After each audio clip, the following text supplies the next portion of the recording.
Chegando ao fim desta minha vida de pecador, enquanto encanecido envelheço com o mundo, à espera de perder-me no abismo sem fundo da divindade silenciosa e deserta, participando da luz inconversível das inteligências angélicas, já entrevado com meu corpo pesado e doente nesta cela do caro mosteiro de Melk, apresto-me a deixar sobre este pergaminho o testemunho dos eventos miríficos e formidáveis a que na juventude me foi dado assistir, repetindo verbatim quanto vi e ouvi, sem me aventurar a tirar disso um desenho, como a deixar aos que virão, se o anticristo não os preceder, signos de signos, para que sobre eles se exercite a prece da decifração.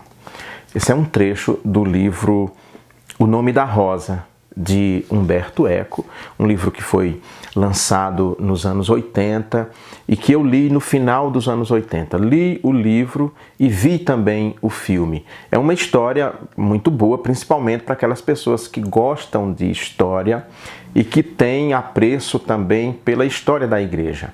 A história se passa dentro de um mosteiro na Itália.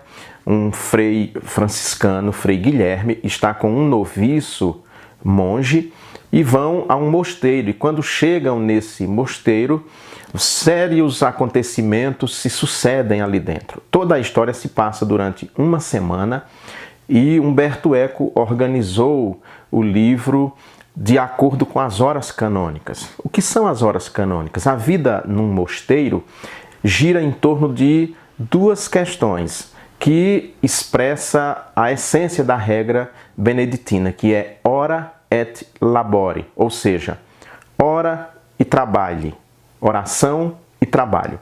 A vida então gira em torno das horas canônicas. Durante o dia e a noite, de hora em hora, de tempo em tempo, os monges se reúnem na capela do mosteiro para cantar os salmos, geralmente, o canto gregoriano. Ali eles se reúnem para cantar, para ler passagens das escrituras sagradas, a geografia, ou seja, a vida dos santos. E quando Guilherme chega naquele mosteiro, várias mortes vão se sucedendo ali e ele começa então uma investigação para saber o que estava acontecendo.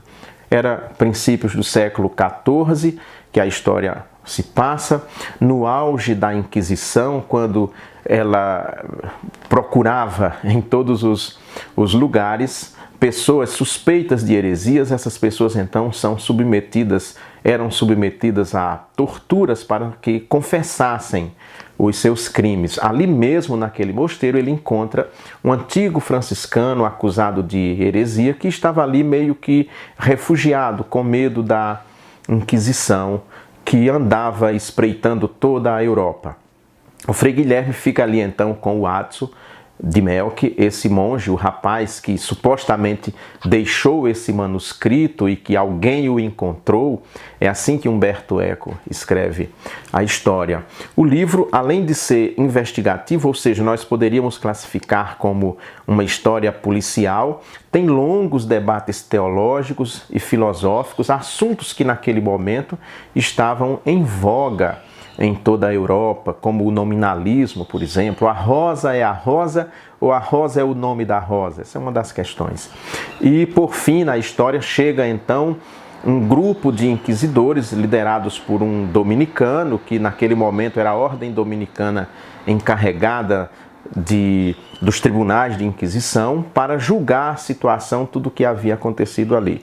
O que se descobre é que havia naquele mosteiro um livro, a Poética de Aristóteles, e para que os monges não tivessem acesso a ele, porque ele provocaria risos e comportamentos que alguns mais conservadores achavam que não condizia com a vida de um monge, porque diziam eles, há registro na Bíblia de que o Senhor Jesus chorou, mas não há nenhum registro que ele tenha sorrido. Isso é verdade. Usavam isso como argumento, então, para tirar o riso, a alegria, aquilo que provoca, digamos assim, o descontrole das emoções através do riso.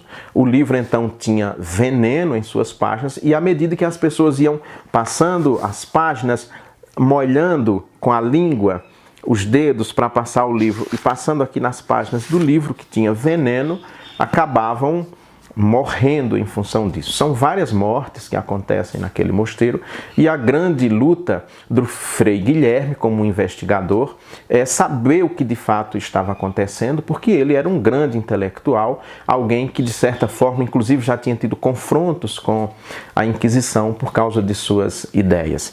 É um livro muito bom, O Nome da Rosa. Humberto Eco é um dos grandes intelectuais do século XX, ele já morreu, professor de semiótica durante muitos anos e construiu realmente uma obra fabulosa que diverte, emociona e nos instiga intelectualmente.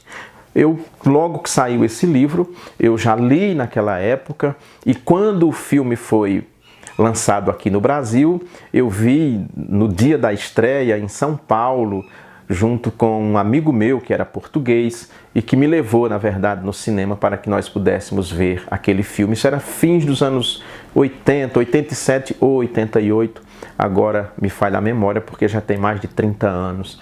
E depois dos 50 a gente começa a misturar datas e acontecimentos. Mas é um livro muito bom que hoje, em Autores e Livros, eu queria trazer como experiência. Humberto Eco não tem só esse livro, mas muitos outros aqui na área de ficção, publicados e disponíveis no mercado brasileiro, e que é sempre uma boa opção para quem quiser mergulhar no medievalismo europeu e na força que tinha a Igreja e também na sua importância como guardiã de todas as grandes obras da humanidade que foram guardadas nos mosteiros, principalmente durante as grandes invasões pelas quais passou o continente europeu. Os mosteiros preservaram e guardaram não só a literatura pagã, desde Aristóteles até obras mais modernas naquele tempo, moderno naquele tempo, no século XIV, XV ainda, mas também a própria Sagrada Escritura, manuscritos antigos. Tudo isso foi salvaguardado nos mosteiros europeus. E, de certa forma, Humberto Eco nos coloca no olho do furacão, no meio de um mosteiro onde acontecimentos surpreendentes nos emocionam e comovem.